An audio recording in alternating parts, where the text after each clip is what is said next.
السلام علیکم ورحمۃ اللہ وبرکاتہ. کیا حال ہے سب کا؟ الحمد للہ. نحمده ونصلی علی رسولہ الکریم. اما بعد فاعوذ باللہ من الشیطان الرجیم. بسم اللہ الرحمن الرحیم. رب اشرح لی صدری ویسر لی امری واحلل عقدۃ من لسانی یفقہوا قولی. آج انشاءاللہ جس موضوع پر میں گفتگو کروں گی وہ ثابت قدمی ہے. کس چیز پر ثابت قدمی؟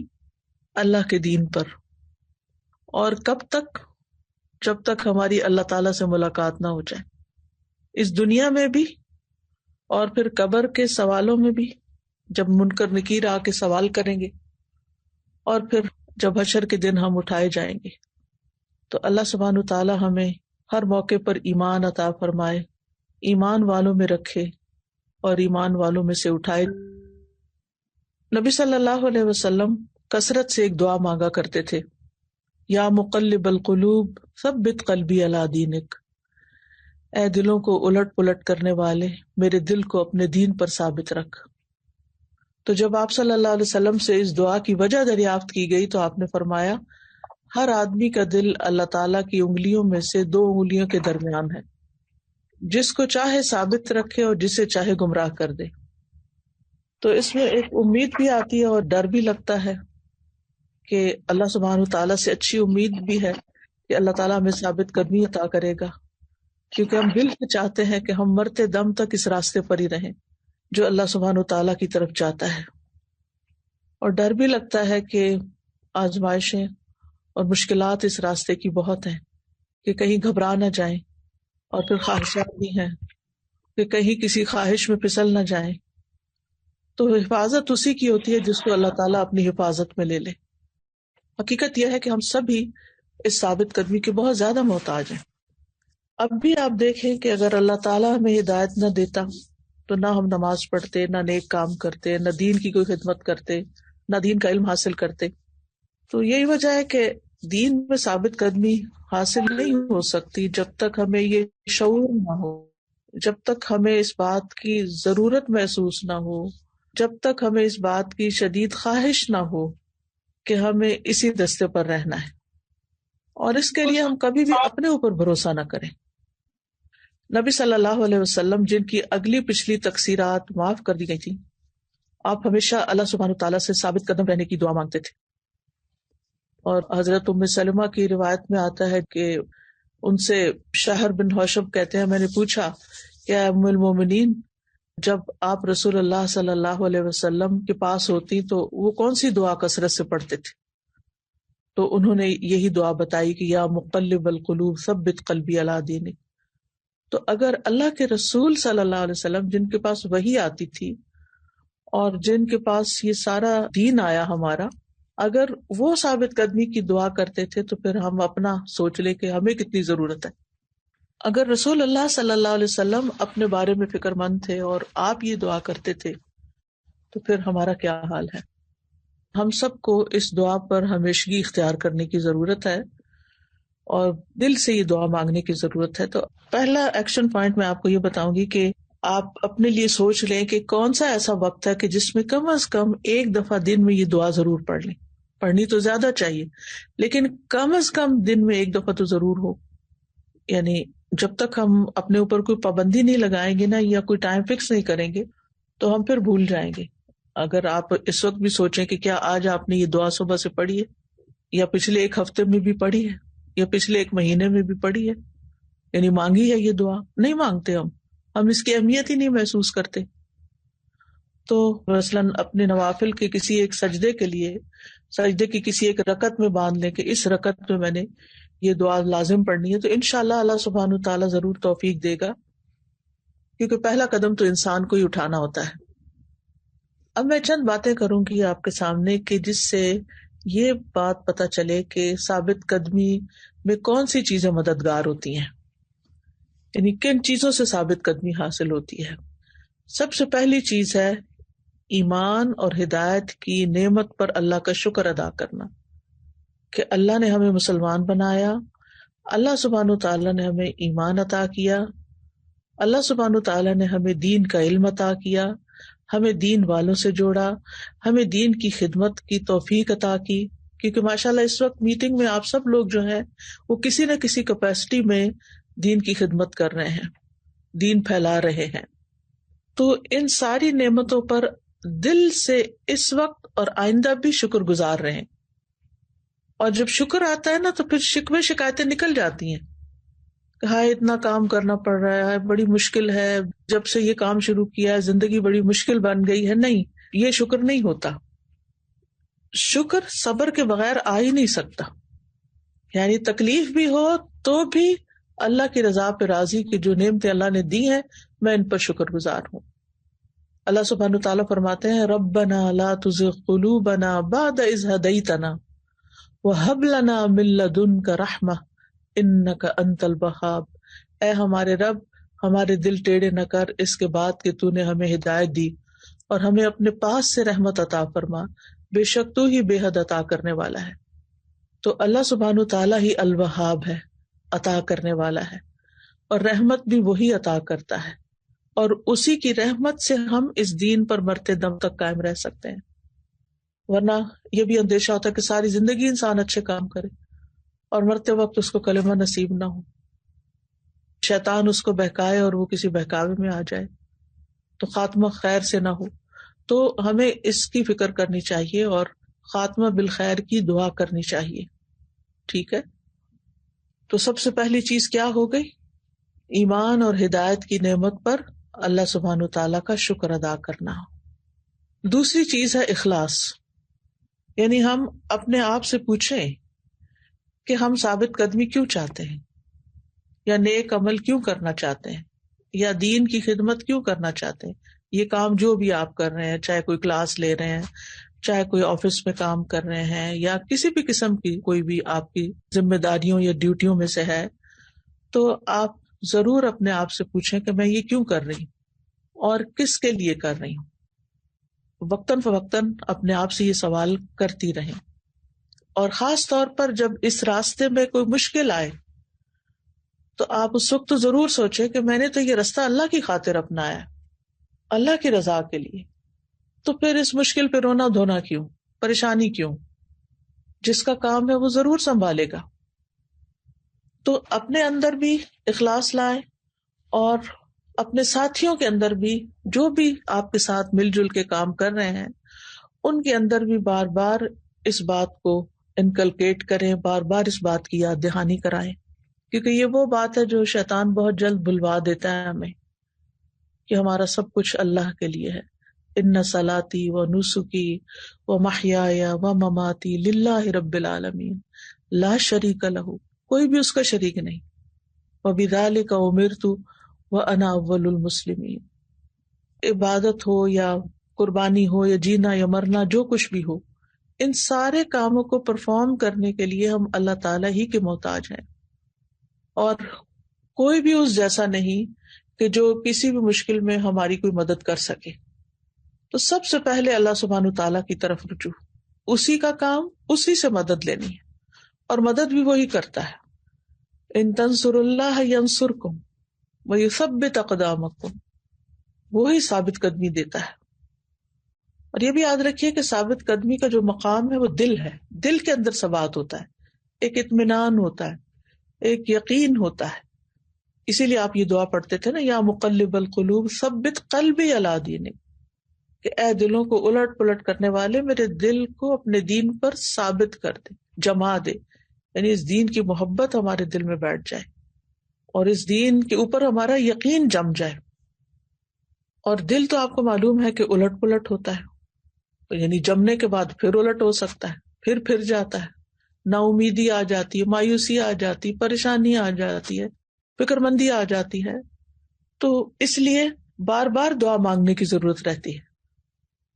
یعنی جتنے بھی چیلنجز آتے ہیں زندگی میں، اور خاص طور پر دو چیزیں، ایک خواہشات اور ایک شبہات. اپنے اوپر کبھی ڈاؤٹ ہونے لگتا ہے، کبھی اس کام پہ ڈاؤٹ ہونے لگتا ہے، کبھی ساتھیوں پہ ہونے لگتا ہے، پتہ نہیں یہ سب کچھ کیا ہے. تو یہ دو چیزیں جو ہیں ان کے بارے میں خاص طور پر فکر مند رہنا ہے، اپنا جائزہ لینا ہے کہ میری خواہشات کیا ہیں، کیونکہ یہ خواہشات بعض اوقات انسان کو بھڑکاتی ہیں اور ان کے ساتھ انسان پھسل جاتا ہے. تو ہمیں مضبوط دل کی ضرورت ہوتی ہے. دوسرا یہ کہ جو شکوک و شبہات ہیں، ڈاؤٹس ہیں، تو جب دل مضبوط ہوگا تو دین کے بارے میں، دین کے کام کے بارے میں، اپنی ذمہ داریوں کے ادا کرنے کے بارے میں پھر ڈاؤٹس کا مقابلہ کر سکیں گے آپ انشاءاللہ. تو ہم نے دو چیزوں کا خاص طور پر مقابلہ کرنا ہے اور ان کے پھندے میں آنے سے بچنا ہے. یہ اس طرح خاموشی کے ساتھ کریپ ان ہو جاتے ہیں کہ انسان کو پتہ بھی نہیں چلتا. پھر یہ ہے کہ ثابت قدمی حاصل کرنے کے لیے قرآن مجید کے ساتھ مضبوط تعلق. آپ کہیں گے یہ تو ہمیں پہلے سے ہی پتہ ہے. پتہ ضرور ہے، لیکن دیکھنا یہ کہ پریکٹیکلی ہم کیا کر رہے ہیں. کیونکہ قرآن مجید اللہ تعالیٰ کی مضبوط رسی ہے، نور مبین ہے. جو اس کو تھام لیتا ہے تو اللہ تعالیٰ اس کی حفاظت کرتا ہے، جو اس کی پیروی کرتا ہے اللہ تعالیٰ اس کو نجات دیتا ہے. اور جو قرآن کی طرف دعوت دیتا ہے لوگوں کو، تو اس کو صراط مستقیم کی طرف ہدایت بھی ملتی ہے، ثابت قدمی بھی ملتی ہے. تو پھر یہ ہے کہ ہم قرآن کے ساتھ کیا معاملہ کریں کہ وہ ہمارے لیے ثابت قدمی کا ذریعہ بنے. پتہ تو ہے ہمیں، تعلق بھی ہے، ہم قرآن ہی کی خاطر تو سارے جمع ہوئے. الہدا بنا ہی قرآن کی خدمت کے لیے. لیکن پھر کیا وجہ ہے کہ ہمارے اپس اینڈ ڈاؤن آتے رہتے ہیں، اور ہم کبھی کام میں بہت ایفیشینٹ ہوتے ہیں اور کبھی دل چھوڑ بیٹھتے ہیں اور کبھی بدگمان ہونے لگتے ہیں اور کبھی ڈھیلے پڑنے لگتے ہیں. پھر کیا کریں کہ ثابت قدمی ہو ہمیں، اور ہم پورے یقین کے ساتھ، پوری یکسوئی کے ساتھ، پورے شوق کے ساتھ، جذبے کے ساتھ، اخلاص کے ساتھ یہ سب کچھ کرتے رہیں جس کے کرنے کا ہم وعدہ کرتے ہیں اپنے اندر، اپنے ساتھ. کیونکہ الہدا میں کوئی اور تو آپ سے اوتھ نہیں لیتا. جو بھی الحمدللہ اسٹاف ہے، جو بھی کام کر رہے ہیں، تو ان سے کوئی عہد نامہ تو نہیں لیا گیا نا کہ آپ ضرور یہ کام کریں گے. آپ کا تو اپنا عہد اپنے رب کے ساتھ ہے. تو ثابت قدمی کے لیے بڑا ضروری ہے کہ قرآن مجید کے ساتھ ایسا تعلق جو مستقل بنیادوں پر ہو، چاہے تھوڑا ہو، یعنی مضبوط بنیادوں پر تعلق، چاہے تھوڑا تھوڑا کیوں نہ ہو. سورۃ فرقان میں آتا ہے وقال الذین کفروا لولا نزل علیہ القرآن جملۃ واحدہ کذالک لنثبت بہ فؤادک ورتلناہ ترتیلا. اور ان لوگوں نے کہا جنہوں نے کفر کیا، یہ قرآن اس پر ایک ہی بار کیوں نہیں نازل کر دیا گیا، یعنی سارا اکٹھا کیوں نہیں آ گیا. اسی طرح ہم نے اتارا، نہیں تھوڑا تھوڑا کر کے، تاکہ ہم اس کے ساتھ تیرے دل کو مضبوط کریں. اور ہم نے اسے ٹھہر ٹھہر کے پڑھا، خوب ٹھہر کے پڑھنا. یہ ہے ثابت قدمی کا ذریعہ، ٹھہر ٹھہر کے تھوڑا تھوڑا. ورتلناہ ترتیلا. اچھا، جب ترتیل کی بات ہوتی ہے تو ہماری ساری توجہ تجوید پہ چلی جاتی ہے، اور ہم اس کے مخارج اور حروف اور الفاظ اس کے اوپر سارا فوکس کر لیتے ہیں. تو وہ تو پھر دل کی ثابت قدمی کا ذریعہ نہیں بنتا نا. اس طرح اس میں تو ہماری ساری توجہ فوکس کسی اور چیز پہ ہوتا ہے کہ ہم زیادہ بہتر سے بہتر کیسے پڑھیں. تو یہ تو مطلوب نہیں ہے. یہاں مطلوب کیا ہے کہ ہم اس کو تھوڑا تھوڑا کر کے اس میں غور و فکر کریں، اس میں تدبر کریں، اس کو سمجھیں اور اپنی زندگی میں اس کے اثرات محسوس کریں. اس کے لیے ایک تو جیسے آپ لوگ فہم القرآن کا کورس کرتے ہیں مثلاً، یا کرواتے ہیں، تیز تیز تیز سارا ترجمہ 1 مہینے میں پڑھ لیا، 6 مہینے میں پڑھ لیا، سال میں پڑھ لیا، بات ختم ہو گئی، کورس کر لیا، سرٹیفکیٹ مل گیا، نہ ملے تو رونا دھونا بھی ڈال دیتے ہیں. دوسرا ہے تعلیم القرآن، جس میں ہم پھر ایک کورس کرتے ہیں، اور کوئی سال میں کر لیتا ہے، کوئی 1.5 سال میں، کوئی آگے پیچھے جیسے بھی ہو. لیکن وہ تو بس ایک پوری کوشش تھی نا کہ ایک دفعہ پورا قرآن سمجھ میں آ جائے. تو پھر یہی تو بس نہیں نا، اس کے آگے کا بھی سفر جاری رکھنا ہے. اور وہ سفر کس طرح جاری رکھنا ہے؟ تدبر کے ساتھ تھوڑا تھوڑا. اب میں نے 30ویں پارے سے تدبر کا کورس شروع کیا تھا، اور اب اس وقت ہم 25ویں پارے پر ہیں، 25واں ختم ہونے والا ہے. اور اس میں کوئی رش نہیں کیا جاتا، تھوڑا تھوڑا کر کے، اور ریپیٹیڈلی ترجمہ، پھر مائنڈ میپس کے ساتھ سمجھنا، پھر تلاوت، پھر تفسیر، پھر غور و فکر، پھر اس میں جو کتاب ہے قرآن تدبر و عمل، اس کے نکات. تو اگر آپ لوگ جیسے سٹاف ہیں تو اس طرح کے کورسز اپنے لیے رکھے، 1 ویک کر لیں. میں نے اس کو 2 ویک رکھا ہوا، ویکینڈ پہ، سیٹرڈے سنڈے. اس سے مجھے خود کو بہت فائدہ ہوا ہے. یعنی ان صورتوں کو جو آخری پارے کی ہوتی ہیں، بعض اوقات ہم تیزی سے پڑھ جاتے ہیں کہ کورس مکمل کرنا ہے، ٹائم پورا کرنا ہے، لیکن تھوڑا تھوڑا کر کے غور و فکر کے ساتھ ایک کے بعد ایک پارہ جب پڑھایا ہے تو اس سے اپنے اندر دل کا جماؤ اور ثابت قدمی اور قرآن کے لیے جو ایک کریونگ ہوتی ہے، ایک تھرسٹ ہوتی ہے، ایک کمی سی محسوس ہوتی ہے اس کے بغیر، اس کو بہت فائدہ ہوا ہے. تو میں آپ سب کو یہی ریکمینڈ کروں گی کہ جیسے بھی ممکن ہو اس کو باقاعدہ رجسٹر کریں، تاکہ جیسے کورسپونڈنس کورس کے ذریعے یا ایس ایم سی کے ذریعے یا جو اور طریقے آپ کے موجود ہیں، تو جو اسٹاف ہے وہ اپنی قابلیت کو بڑھانے کے لیے اور قرآن مجید سے مضبوط تعلق کہ ہمارا دل جو ہے وہ دین کے اوپر جمع رہے، چاہے شادی ہو جائے یا بچے ہو جائیں یا ہمارے بچوں کے بچے ہو جائیں یا زندگی کی اور مصروفیات ہوں، لیکن قرآن سے ہمارا تعلق نہ ٹوٹے. اور اب تو ماشاءاللہ آن لائن ہر چیز ہو گئی ہے اور بھی آسانیاں ہو گئی ہیں، تو کوئی مسئلہ نہیں ہے. تو اس لیے بہت ضروری ہے کہ ہم اپنے لیے کوئی ایسا پلان رکھیں. اس پلان کی ضرورت اس لیے ہوتی ہے کہ ہم جب خود سے اپنے طور پہ ایک کام شروع کرتے ہیں، اچھا میں روزانہ اتنا پڑھوں گی، اتنا سمجھوں گی، اتنا کروں گی، اور پھر کیا ہوتا ہے کہ کوئی مجبوری آ جاتی ہے، کوئی کام آ جاتا ہے، تو پھر ہم اس میں سستی کر جاتے ہیں، چیزیں پیچھے ہی رہ جاتی ہیں. لیکن جب کسی نے ہمیں باندھا ہوتا ہے یا ہم کسی کے ساتھ بندھے ہوتے ہیں تو پھر ایک سپورٹ ملنے کی وجہ سے آسانی ہو جاتی ہے. تو ایک تو یہ کام آپ نے کرنا ہے. دوسرا یہ ہے کہ جس دین پر ہم ایمان رکھتے ہیں، جس قرآن پر ہم ایمان رکھتے ہیں اور جو کچھ ہم پڑھتے ہیں اس پر عمل، یہ ثابت قدمی کا ذریعہ ہے. کیونکہ جب تک ہمارا عمل درست نہ ہو اس وقت تک قرآن کے پڑھنے کی وہ حلاوت دل میں نہیں آتی، بلکہ ایک گلٹ رہتی ہے، ایک ندامت سی پیدا ہوتی رہتی ہے. قرآن تو یہ کہتا ہے اور میں یہ کر رہی ہوں. یا تو قرآن چھٹ جاتا ہے تو یا پھر ہماری بری عادتیں چھٹ جاتی ہیں. اور فتنے تو آپ کو معلوم ہے کہ دن بہ دن بڑھتے ہی جا رہے ہیں. رسول اللہ صلی اللہ علیہ وسلم نے بھی فرمایا تھا، ان فتنوں سے پہلے پہلے جو تاریک رات کے حصوں کی طرح ہوں گے، نیک اعمال کرنے میں جلدی کرو. ان فتنوں میں صبح کو آدمی مومن ہوگا اور شام کو کافر، یا شام کو مومن ہوگا تو صبح کو کافر. اپنا دین دنیاوی سامان کے عوض بیچتا ہوگا، یعنی دنیا حاصل کرنے کے لیے دین چھوڑ دے گا. تو ہمیں اللہ سبحانہ تعالیٰ سے ثابت قدمی مانگنی بھی ہے اور اس کے لیے قرآن مجید سے تعلق بھی قائم کرنا ہے. اور ویسے بھی ہم جانتے ہیں کہ جیسے سورۃ ابراہیم میں آتا ہے، یثبت اللہ الذین آمنوا بالقول الثابت فی الحیاۃ الدنیا وفی الآخرہ ویضل اللہ الظالمین ویفعل اللہ ما یشاء. اللہ ان لوگوں کو جو ایمان لائے پختہ بات کے ساتھ خوب قائم رکھتا ہے. یہ پختہ بات کون سی ہے؟ لا الہ الا اللہ ہے، قرآن مجید ہے، القول الثابت جس کو کوئی زوال نہیں. تو دنیا کی زندگی میں بھی اسی سے ثابت قدمی ہے اور آخرت میں بھی، قبر میں بھی. اور اللہ ظالموں کو گمراہ کر دیتا ہے اور اللہ کرتا ہے جو وہ چاہتا ہے. تو ہمیں اپنے نفس پہ ظلم نہیں کرنا، اپنے آپ پہ ظلم نہیں کرنا، تاکہ ہم اس سے پورا فائدہ اٹھا سکیں، ثابت قدمی حاصل کر سکیں. تو گویا اللہ تعالیٰ خیر اور عمل صالح کے ساتھ قرآن کے ساتھ ثابت قدمی عطا کرتا ہے.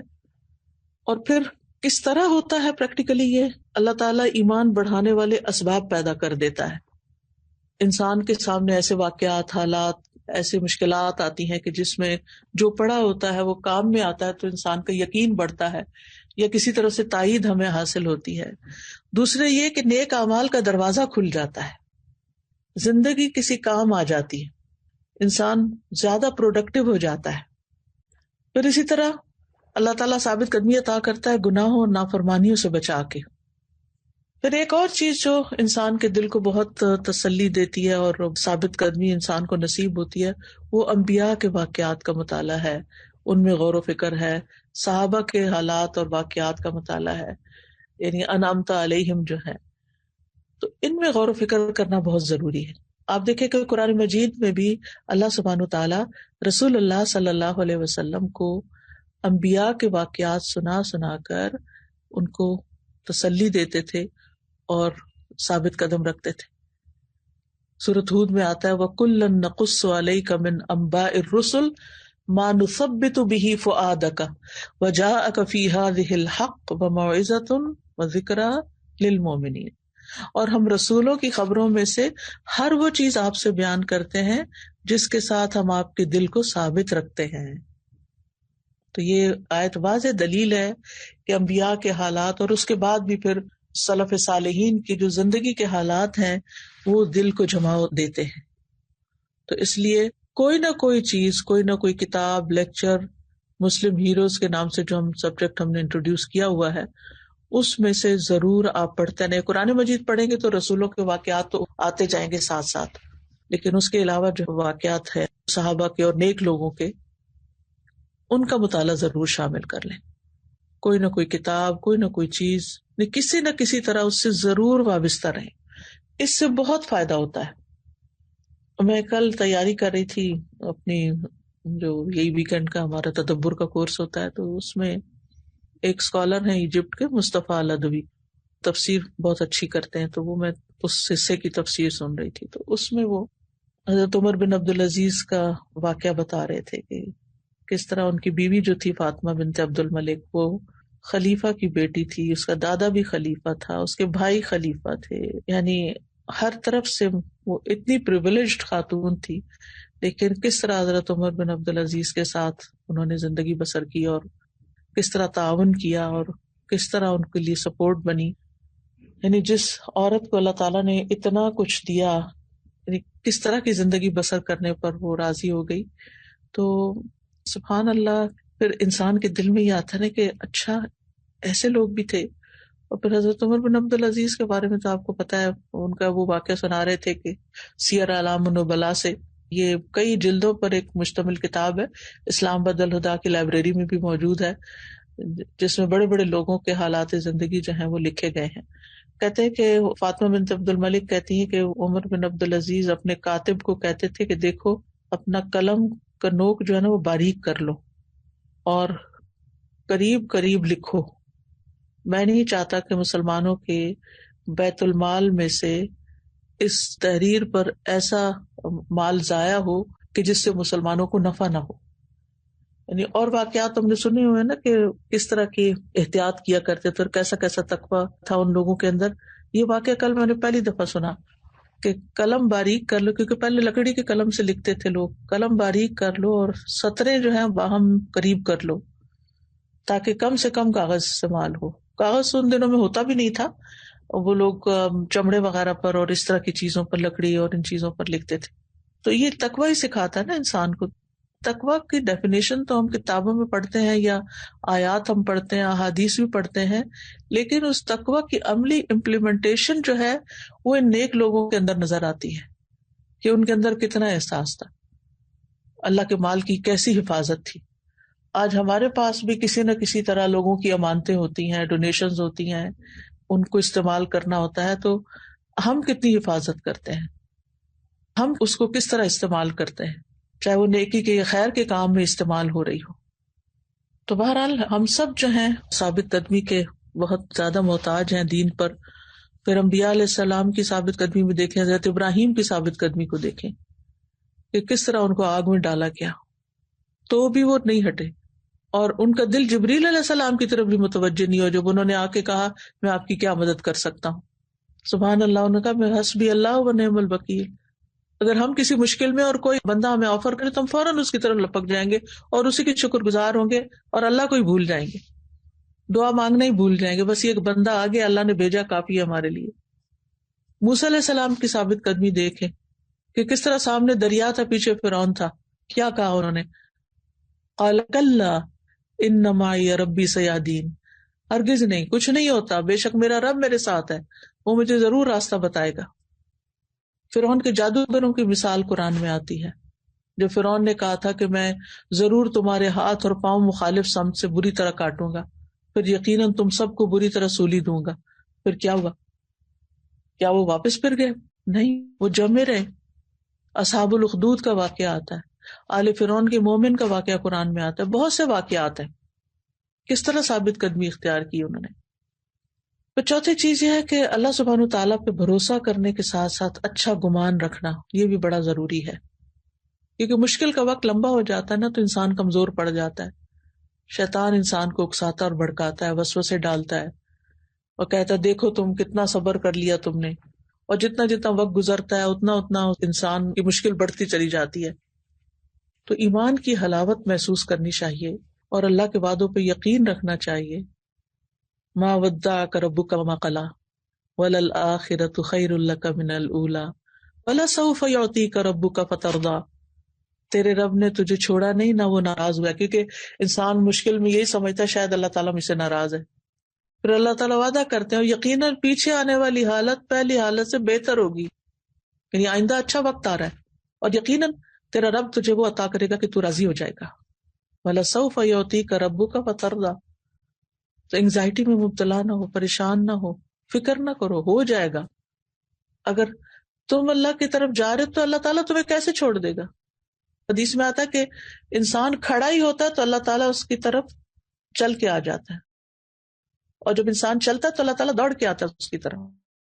تو جتنا جتنا اللہ پہ بھروسہ بڑھتا جائے گا، ثابت قدمی بھی بڑھتی جائے گی، اجنبیت ختم ہو جائے گی، وحشت اور تنہائی مانوسیت میں تبدیل ہو جائے گی، غم جو ہے وہ خوشی میں بدل جائے گا، کہ آپ کو یہ احساس ہوگا کہ آپ اس راستے میں اکیلے نہیں، اور لوگ بھی آزمائے گئے، پیغمبروں میں سے آزمائے گئے، حضرت یعقوب کی آزمائش، اور بھی کوئی اولاد کی طرف سے، کوئی کسی طرف سے، لیکن سب کا انجام اچھا ہوا. تو اللہ سے حسن ظن رکھنا اور شیطان کے وسوسوں سے بچنا بہت ضروری ہے. پھر یہ بھی سوچا کریں کہ اللہ نے آپ کو چنا ہے اپنے دین کے لیے، تو چنے ہوئے بندوں میں سے اپنے آپ کو محسوس کریں. تو اللہ تعالیٰ دین کی نعمت انہی کو عطا کرتا ہے جن سے وہ محبت کرتا ہے. من یرد اللہ بہ خیرا یفقہہ فی الدین. اور پھر یہ ہے کہ صبر، کیونکہ سیدھے راستے پہ جمنے کے لیے صبر چاہیے ہوتا ہے. اللہ کے فیصلوں پہ صبر، اللہ کی تقدیر پہ صبر. تو صبر کرنے سے اللہ کی مدد بھی آتی ہے، ثابت قدمی بھی نصیب ہوتی ہے. وہ جالوت کے لشکر کا مقابلہ کرنے کے لیے طالوت اور ساتھیوں نے کیا پڑھا تھا؟ قالوا ربنا افرغ علینا صبرا وثبت اقدامنا وانصرنا علی القوم الکافرین. تو جب صبر آتا ہے تو پھر انشاءاللہ ثابت قدمی بھی آئے گی اور اللہ کی مدد بھی آئے گی. تو اللہ تعالیٰ سے دعا ہے کہ اللہ تعالیٰ ہمیں ثابت قدمی عطا کرے ہر معاملے میں، اور جس رستے پہ ہم چل رہے ہیں اس سے کبھی بھی دور نہ ہو. تو اس کے فائدے کیا ہوں گے انشاءاللہ؟ کہ آپ کے حوصلے مضبوط ہوں گے، آپ کا توکل بڑھ جائے گا اللہ تعالیٰ پہ، شیطان آپ سے دور بھاگے گا، اور جب اللہ کے طرف چلتے ہوئے موت آئے گی تو انشاءاللہ موت بھی اچھی آئے گی، اور موت کے بعد کے مرحلے آسان ہو جائیں گے. فرشتوں کے سوالات کے وقت بھی ثابت قدمی نصیب ہوگی انشاءاللہ، اور قیامت کے دن بھی انشاءاللہ ثابت قدمی حاصل ہوگی. تو اللہ تعالیٰ سے دعا ہے کہ اللہ سبحانہ و تعالیٰ ہمیں ثابت قدمی عطا فرمائے، اور ہم جو کام کر رہے ہیں اس کے اوپر جمے رہیں اور اس کو چھوڑنے کا کبھی بھی نہ سوچیں. السلام علیکم استاذہ. آج جو ثابت قدمی پہ بات ہوئی تو بہت ریلیونٹ ٹاپک ہے اور بہت زیادہ دل کو لگا، جیسے کلوز ٹو دا ہارٹ.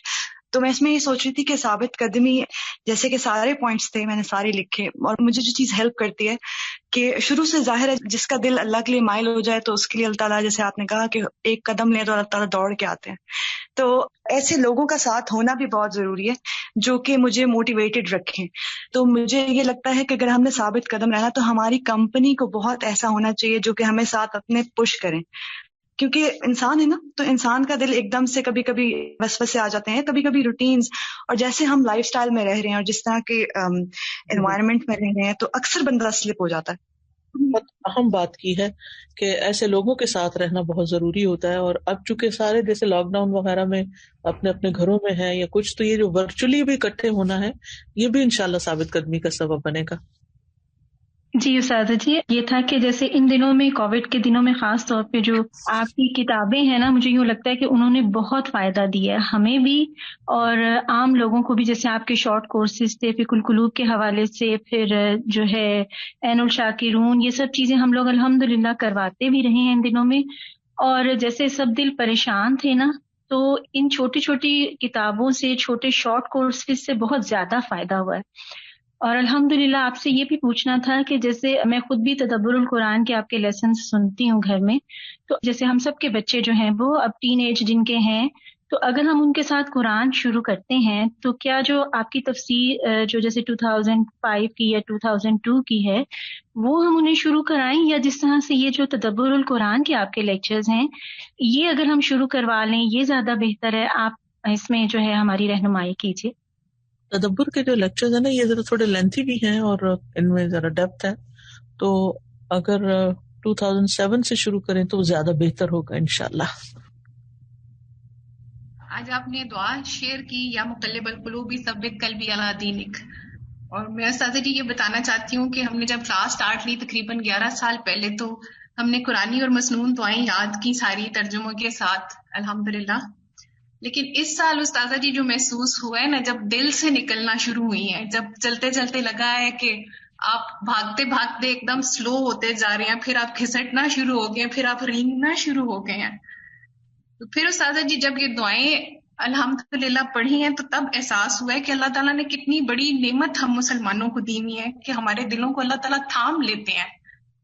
تو نکتہ یہی ہے کہ جو بھی مانگے دل سے مانگے. تو سادہ جی ایک تو یہ کہ جو آپ نے ابھی کہا نا کہ شکر صبر کے بغیر نہیں آتا، تو یہ بعض اوقات ہوتا ہے نا کہ کوئی ایک جملہ انسان کو کتنا اس کی گتھیاں سلجھا دیتا ہے اور اس کی کئی کنفیوژنز دور کر دیتا ہے. تو مجھے بس یہی بار بار خیال آ رہا ہے کہ استاد سے پڑھنا کتنا ضروری ہوتا ہے، اور جڑ کے رہنا واقعی ثابت قدمی آتی ہی تب ہے کہ جب آپ جڑے ہوئے ہوتے ہیں استاد سے اور پڑھتے رہتے ہیں اور بار بار ان چیزوں کو دہراتے ہیں. بس استاذہ جی گاؤں بھی آپ کا انتظار کر رہے ہیں سارے، اور پاکستان بھی کر رہا ہے انشاءاللہ جی. اللہ تعالیٰ خیر کا وقت لائے اور خیر سے ہم سب کو ملائے، اور آپ سب لوگوں کو اور ہم سب کو عافیتوں میں رکھے اللہ تعالیٰ. سازا میں یہ سوچ رہی تھی کہ ہم لوگ ثابت قدمی کو ان لائن کر لیتے ہیں کہ حالات ہمارے مطابق ہوں گے نا تو بس ہم جم جائیں گے، تو پھر ہم دین کا بڑا اچھا کام کر لیں گے، اور بچے بڑے ہو جائیں گے تو بس ہم تو یہ پکی کمٹمنٹ ہے اور کنسسٹنسی ہم میں آ جائے گی، یا ہمارے پاس سرمایہ ہوگا تو ہم یہ کام کریں گے. تو میں کہہ رہی تھی یہ تو بالکل ڈفرینٹ ہی پوائنٹس جو آج آپ نے دیے ہیں کہ ثابت قدمی ان چیزوں سے زیادہ بیسڈ ہے، دعا سے، صبر سے، شکر سے، قرآن کے ساتھ تعلق سے، اور وہی قرآن کو ٹھہر ٹھہر کے پڑھنے سے. تو ہم دنیاوی زیادہ بیس کر رہے ہوتے ہیں، لائک دوسروں کے اوپر دیکھ رہے ہوتے ہیں کہ بس ہم جم جائیں، یہ ایسا ہوگا نا تو بس میں جم جاؤں گی. تو یہ چیز سوچ. جزاک اللہ خیرا. زرینہ بات کر رہی ہوں میں دیوا دی. طبیعت ہے آپ کی؟ جی الحمدللہ استاذہ، اللہ کا بہت کرم ہے اور آپ کی دعائیں، جزاک اللہ خیرا. الحمدللہ میں بالکل ٹھیک ہوں. استاذہ اگر آپ کی اجازت تو ایک چھوٹا سا کام شیئر کرنا چاہ رہی تھی میں آپ کے ساتھ. ضرور. ہاں جی. تو ہم گزشتہ چند سالوں سے ہم لوگ یہ کام کر رہے ہیں. آج سے جو معاشرے کا المیہ ہے ڈائیورسٹیز، اس کے اوپر الحمدللہ ہماری ٹیم ہے، میرے فادر اس کو ہیڈ کر رہے ہیں. تقریباً 10 سے 12 لوگ ہیں، اس میں 3 خواتین ہیں اور باقی مرد حضرات ہیں، ملوئرس بھی ہیں، کچھ علاقے کے اثر و رسوخ رکھنے والے سمجھدار لوگ شامل ہیں. ایک یہ پراپر ٹیم ہے جو کہ ورک کرتی ہے، اور جہاں جہاں ہمیں پتہ چلتا ہے کہ میاں بیوی کے درمیان میں تکلش ہے یا بات جو ہے وہ ڈائیورس تک پہنچ چکی ہے، تو الحمدللہ ہماری ٹیم وہاں جاتی ہے، ان سے بات چیت کرتی ہے، کاؤنسلنگ ہوتی ہے باقاعدہ، فری کین کی آپس میں بیٹھ کے بات چیت کر کے تو پھر اس مسئلے کو سارٹ آؤٹ کیا جاتا ہے. تقریباً 34-35 فیملی رہتی ہیں الحمدللہ جن کو باقاعدہ آباد کیا گیا. اور استاذہ میں بتاؤں گی کہ ایسے کیسز بھی تھے کہ یقین تھا کہ بس 3 دن بعد طلاق ہو جائے گی، اور باقاعدہ کیسز جو ہیں وہ کورٹ میں چل رہے تھے. تو الحمدللہ وہاں سے جا کے پراپر ورک کیا گیا، اور اللہ کا شکر ہے کہ آج وہ گھرانے آباد ہیں. اور اللہ کا شکر ہے کہ ابھی کیونکہ سلو تھا استاذہ، یہ کام سلو تھا تھوڑا سا کچھ خصوصیات کی بنا پہ، لیکن انشاءاللہ آج کا لیکچر سن کے تو ایک دم سے ایک فیول سا آ گیا. استاذہ یقین کیجئے اس چیز کو ہم نے ایکسپیرینس کیا کہ جب ہم دوسروں کے لیے کام کرتے ہیں نا، ہم دلوں کو آباد کرتے ہیں، تو اس سے آپ کا اپنا دل آباد ہو جاتا ہے. اور استاذہ یقین کیجئے معاشرے میں ہمیں یہ چیز نظر آتی ہے کہ توڑنے والے ہزاروں ہیں، جوڑنے والا کوئی نظر نہیں آتا. سب سے بڑا تو شیطان، اور یہ تو شیطان کو شکست دینے والی بات ہے. الحمدللہ استاذہ آج ثابت قدمی میں مددگار چیزیں ایک پوائنٹ ایسے ہے جیسے دل پہ جا کے اثر کرا تھا. الحمدللہ بارک اللہ استاذہ، اللہ سبحانہ وتعالیٰ آپ کو زندگی صحت میں بہت برکت دیں. استاذہ جی میں اس میں ایک پوائنٹ یہ ایڈ کرنا چاہوں گی کہ فقہ القلوب کا پڑھنا اور سننا، اس کو بھی ایک باقاعدہ ایک پوائنٹ کے طور پر اس میں ایڈ کرنا چاہیے، کیونکہ بے شک باقی سب چیزیں بھی الحمدللہ سب نے لے کر چلنی ہیں، لیکن میں اپنی ذاتی زندگی کے حوالے سے فقہ القلوب کے پڑھنے کے بعد استاذہ جی الحمدللہ اس طرح سے دل کی دنیا بدلی ہے، اور اس طرح سے کام کرنے کو اور آگے بڑھتے رہنے کو ہی، اور دل چاہتا ہے کہ میں اس کو اس طرح سے شاید لفظوں میں نہیں بتا سکتی، بلکہ جیسے آج آپ نے اخلاص کے بارے میں بتایا کہ اس کی بہت ضرورت اور مشکلات کئی دفعہ ڈگمگا دیتی ہیں. تو آپ نے فقہ القلوب میں کے ایک لیکچر میں آپ نے بتایا تھا کہ جب بھی آپ کو کوئی ایسی مشکل پیش آئے جو آپ کو لگ رہا ہو کہ آپ کے بس سے باہر ہو رہی ہے، تو آپ اللہ تعالیٰ کو لکھیں، پیپر لیں، اس پر اپنی مشکل لکھیں اور پھر اس کو اللہ تعالیٰ کے حوالے یوں کریں اور کہیں کہ یا اللہ یہ میں نے لکھ دیا، یہ تیرا کام ہے، اب یہ تو نے کرنا ہے. اور واقعی استاذہ جی الحمدللہ بالکل ایسا ہی ہوتا ہے، دل بالکل ہلکا پھلکا ہو جاتا ہے الحمدللہ ایسا کرنے کے بعد. یہ تو صرف ایک بات ہے استاذہ جی، اتنی ایسی چیزیں ہیں اس کتاب کو پڑھتے ہوئے، اس کے کسی بھی حصے کو پڑھتے ہوئے کہ آپ کو ایسی ایسی رہنمائی اور اس طرح سے دل کھل رہا ہوتا ہے کہ بہت زیادہ مدد ملتی ہے ثابت قدمی میں. جزاک اللہ خیرا کثیرا، آپ نے اچھا ریمائنڈر دے دیا، انشاءاللہ آپ اس پوائنٹ کو بھی ایڈ کر لیں گے. استاذہ آپ کا ایک لیکچر ہے ویب سائٹ پہ اپلوڈڈ عزم کے نام سے، کمٹمنٹ. ویسے تو آپ نے وہ 2011 میں وہ لیکچر دیا ہے، لیکن وہ اتنا ریلیونٹ ہے آج بھی کہ میں جب بھی اس کو سنتی ہوں ایک نیا جذبہ پیدا ہوتا ہے. تو میں ضرور ساتھیوں سے کہوں گی کہ وہ اپنے لیے جو ویب سائٹ پہ اپلوڈڈ چیزیں ہیں نا، ہم نہ سمجھیں کہ وہ ہم نے ایک دفعہ سن لیا، لیکن وہ بار بار سننے سے بہت فائدہ ہوتا ہے. مجھے تو بہت فائدہ ہوتا ہے. جزاک اللہ خیر. استاد ایک تو یہ کہ ابھی جیسے آپ نے بات کی تھی کہ ویکلی جو آپ کے کورسز ہوتے ہیں، تو ویکلی شیڈیول جو ہے آپ کے لائیو سیشنز کا، وہ جو ہے ہمارے نیا فیس بک جو ہے اس کے اوپر موجود ہے، اس کا لنک یہاں پہ شیئر کر لیا گیا ہے. اور پھر دوسری بات یہ کہ تدبر کی بات ہوئی اور فقہ القلوب کی بات ہوئی، تو فقہ القلوب تو اس وقت موجود ہے ای لرننگ ایپ کے اوپر، اور جو تدبر ہے انشاءاللہ اس کو پلاننگ میں لا رہے ہیں. سورہ رحمان والا تو ڈال دیا ہے، لیکن یہ کہ انشاءاللہ باقی بھی جو ہے ترتیب بار وہ کر لیا جائے گا. اور جیسا کہ ابھی ایسے حالات کریٹ ہو رہے ہیں کہ واٹس ایپ گروپس بھی شاید ڈیزالو کرنے پڑیں اور اس کو چھوڑ کے ہمیں ٹیلی گرام کی طرف موو کرنا پڑے، تو یہاں پہ سب کو میں گزارش کروں گی کہ وہ ای لرننگ ایپ کے ساتھ ضرور ہی کنیکٹ ہوں، کیونکہ ہم پلان کر رہے ہیں کہ ٹیلی گرام کی جو ایپ ہے اس کو اس کے اندر ہی بلٹ ان فیچر جیسے زوم کا فیچر اسی کے اندر ایڈ کر دیا گیا، اسی طرح ٹیلی گرام کا فیچر بھی اس کے اندر ایڈ ہو سکتا ہے. واٹس ایپ نہیں ہو سکتا تھا، تو وہ ایک بہت اچھا ایک لرننگ پلیٹ فارم ہوگا اور اس سے ہم انشاءاللہ آپس میں بھی جڑے رہیں گے. جزاک اللہ خیر. اور آپ سب کو پتہ چلا ہوگا کہ ہم نے الہدا انٹرنیشنل کے نام سے فیس بک جو ہے وہ لانچ کی ہے. میں چاہوں گی کہ جتنے بھی لوگ فیس بک رکھتے ہیں وہ سارے اس کو فالو کریں، تاکہ الہدا میں جو بھی ایکٹیویٹیز ہو رہی ہیں وہ آپ تک پہنچتی رہیں.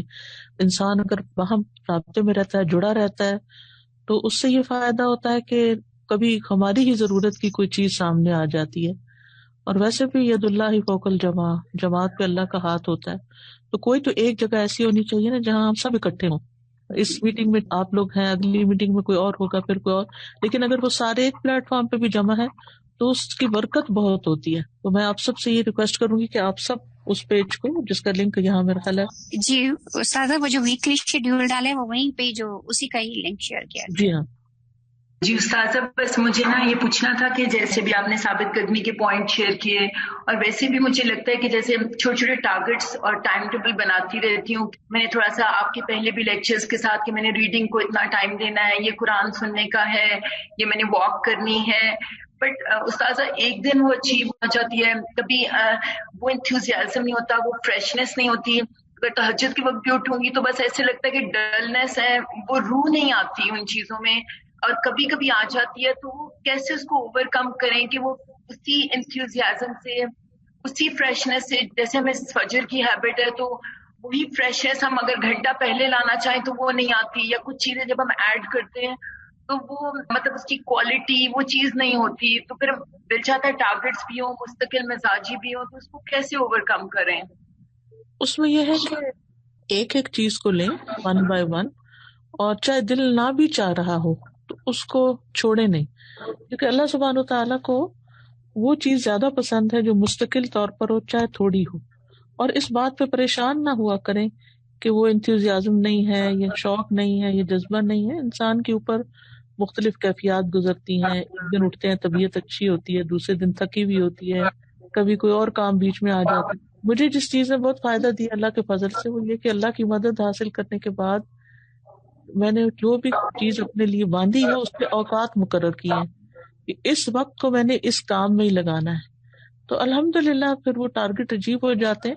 میں نہیں کہتی کہ وہ بہت ہی شاندار طریقے سے ہی ہوتے ہوں گے، اللہ تعالیٰ قبول کرے جس بھی طرح، لیکن یہ کہ جیسے ایک انسان ڈوب رہا ہوتا ہے نا تو وہ رسی نہیں چھوڑتا جس کے ساتھ اس کو پکڑ کے باہر نکلنا ہے.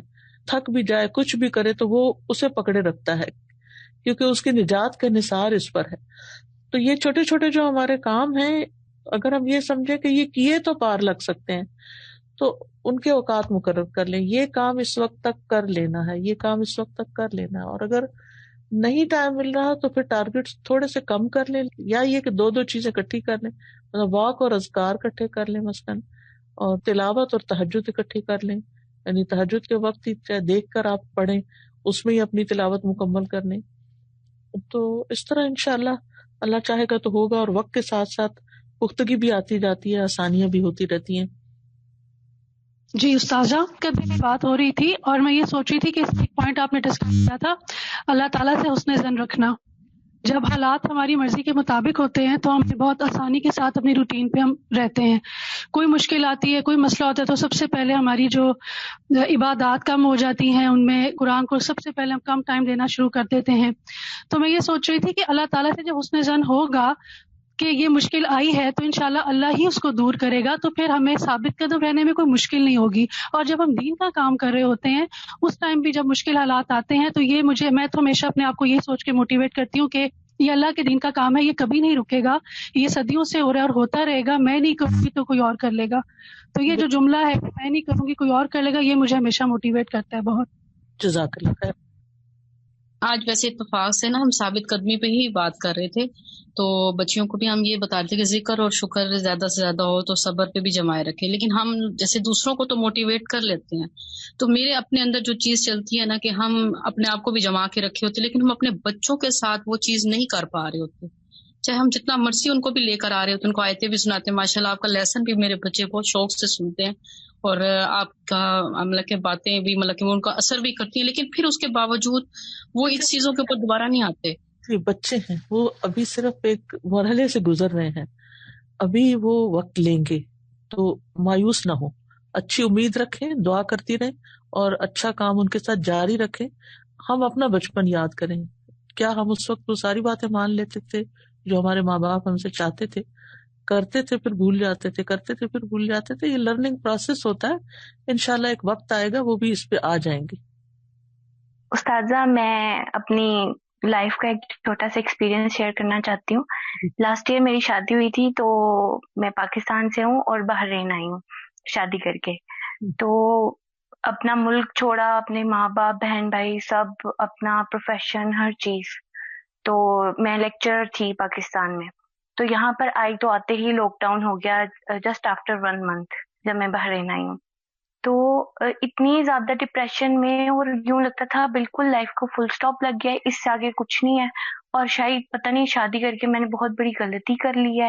اور مطلب کہ بہت نیگیٹو تھاٹس اتنی زیادہ کہ میں ان سے نکل ہی نہیں پاتی تھی، یہاں تک کہ مجھے سویئر مائیگرین ہونا سٹارٹ ہو گیا. تو میں نے کیا کیا کہ اکثر یوٹیوب دیکھنا، اور میں نے آپ کے بیانات سنے.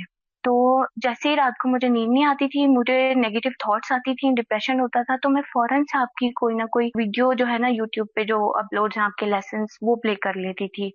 تو میری آپ کے لیسن سے تھراپی ہوئی ہے، اور میں نے بالکل ایک ڈیسپیئر اور ہوپ لیسنس سے میں لائف کی طرف آئی ہوں just because of your lessons. تو آپ ایک طرح سے میرے لیے محسن ہیں، اور اللہ تعالیٰ آپ کو بہت جزا دے، اللہ تعالیٰ آپ کو صحت تندرستی والی لمبی عمر دے، تاکہ آپ ہمیشہ اسی طرح دین کا کام کرتی رہیں، اور آپ تو ہمارے لیے مشعل راہ ہیں. میں ثابت قدمی میں ایک پوائنٹ ایڈ کرنا چاہ رہی ہوں.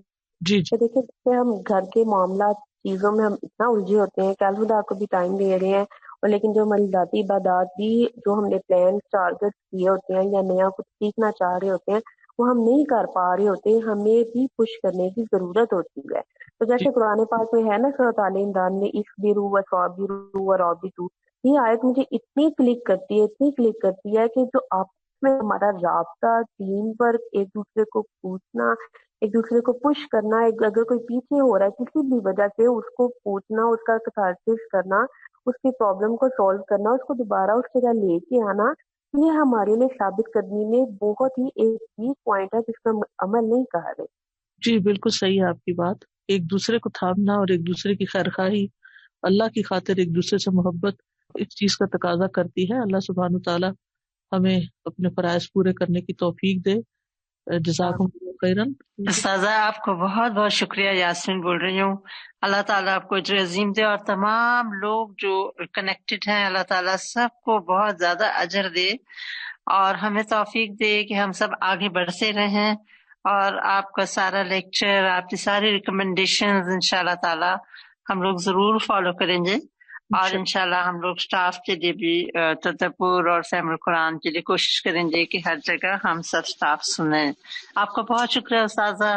اللہ تعالیٰ آپ سے راضی ہو. آپ لوگوں کی محنت ہے, اللہ تعالیٰ سب کو جزائے خیر دے. وآخر دعوانا ان الحمد للہ رب العالمین. سبحانک اللہم و بحمدک اشہد ان لا الہ الا انت استغفرک و اتوب الیک. السلام علیکم و رحمۃ اللہ وبرکاتہ.